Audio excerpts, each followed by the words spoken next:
दोस्तों साथियों अॼु असां कुछ points how to talk to anyone book में शेयर कंदासीं।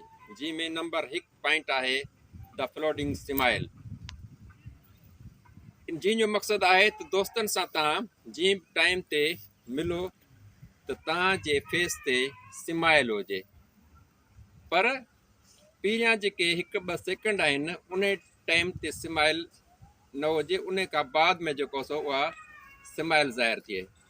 ऐं स्माइल जेका आहे उहो तव्हांजो फस्ट इम्प्रेशन आहे जंहिंजी तव्हांजी पॉज़िटिव शख़्सियत तव्हांजी ठहे थी।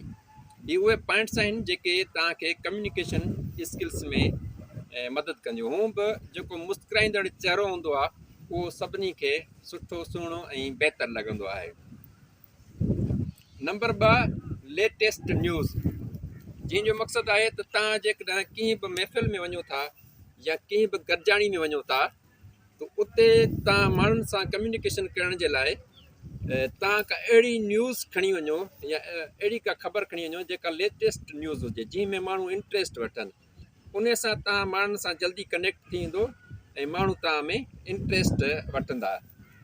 नंबर 3 पॉइंट आहे हेलो ओल्ड फ्रेंड। जंहिंजो मक़सदु आहे त जॾहिं तव्हां संगत सां मिलो या जेकॾहिं कंहिं गॾिजाणी में हुजो, कंहिं महफ़िल में हुजो, तो दोस्तनि सां तव्हांजो मिलण जो अंदाज़ ईअं हुजे जीअं तव्हां कंहिं पुराणे दोस्त सां मिलंदा आहियो न, त ईअं माना ख़ूबसूरत अंदाज़ हुजे।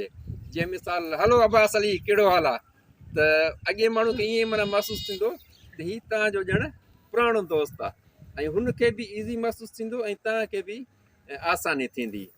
नंबर 4 जेका आहे उहो आहे लिमिट फिजिट। जंहिंजो मक़सदु आहे त तव्हां जिते बि गॾिजाणी कयो था या जीअं बि महफ़िल में वञो था या जिते बि तव्हां हाज़ुर आहियो तो उते तव्हांजी माना हथनि जी जेका मूवमेंट आहे उहा गैर ज़रूरी न हुजे।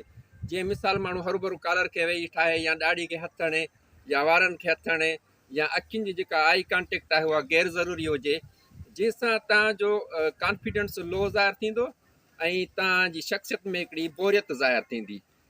सो अहिड़े क़िस्म जी माना हरकत न हुजे। नंबर 5 आहे नेवर दी नेक्स्ट सिटी। जंहिंजो मक़सदु आहे त तव्हां जॾहिं कंहिंखे तारुफ़ करायो या कचहरी कयो या ॻाल्हाइण जो आगाज़ कयो त तव्हां पंहिंजे तारुफ़ में पंहिंजे शहर खे ईअं तारुफ़ करायो। मिसाल जी ॻाल्हि, तव्हां केरु पुछे किथां जा आहियो, मां उन शहर जो आहियां जंहिं शहर हिकिड़ो सिंध खे अज़ीम शहर ॾिनो आहे, मिसाल शिकारपुर। मां उन शहर जो आहियां जंहिं शहर जी मेहंदी जेका सा पूरी सिंध जे अंदरि मशहूरु आहे, मिसाल मेहड़।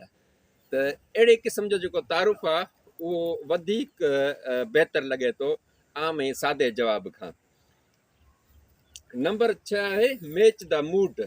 जी मां मुराद आहे त तव्हां जंहिं शख़्स सां कचहरी कयो था त तव्हां उन जी थोरी नफ़्सियात उन थोरो उन जे मूड खे तव्हां सम्झो।